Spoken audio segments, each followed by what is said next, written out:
Ronaldo do firmosi kontratë re me Al Nassr, por do të ketë një detyrë të re në klub. Ndërkohë Athletic Bilbao po nxjerr probleme Barcelonës me Nico Williams. Përpara se të filloj me temat kryesore të ditës, ju ftoj të bëni subscribe në kanalin tonë në YouTube për të mos humbur asnjë nga videot tona të fundit.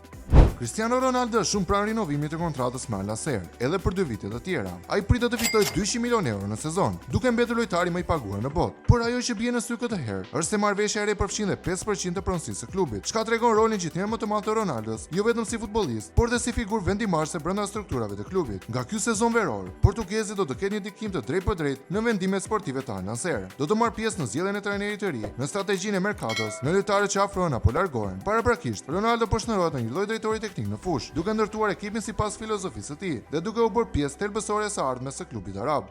Ndërkohë në Spanjë, tensionet mes Barcelonës dhe Athletic Bilbao janë rritur. Klubi bask ka dërguar ankesë zyrtare në Federatën Spanjolle dhe në La Liga, duke pretenduar se Barcelona nuk po respekton rregullat financiare për transferimin e jullit të tyre Nico Williams. Sipas Athletic Bilbaos, Barcelona ka kapacitet financiar për të paguar klauzolën për 60 milionë euro, por burime pranë klubit katalanes kanë bërë të ditur se marrëveshja do të ndodhë. Barcelona synon të aktivizojë klauzolën me Nico Rick, sapo të hapë zyrtari sezoni i ri financiar. Dhe Nico Williams pritet të bashkohet me ekipin në fazën përgatitore.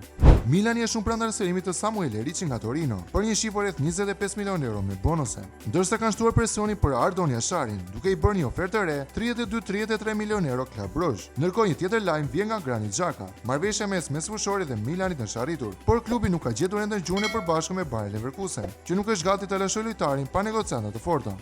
Së fundmi, një lajm shumë i zakonshëm nga Gjermania. Bayern Munich po përballet me një deficit financiar për herë të parë pas shumë vitesh. Shkaku kryesor janë kostot shumë të larta të pagave të lojtarëve, të cilët kanë rënduar ndjeshëm buxhetin. Sipas burimeve të brendshme, humbjet janë në shifra dyfishore në miliona euro. Klubi ka kërkuar partner të ri në reklama për të kompensuar këtë bilans negativ, por deri tani nuk mjafton për ta kthyer situatën në fitim.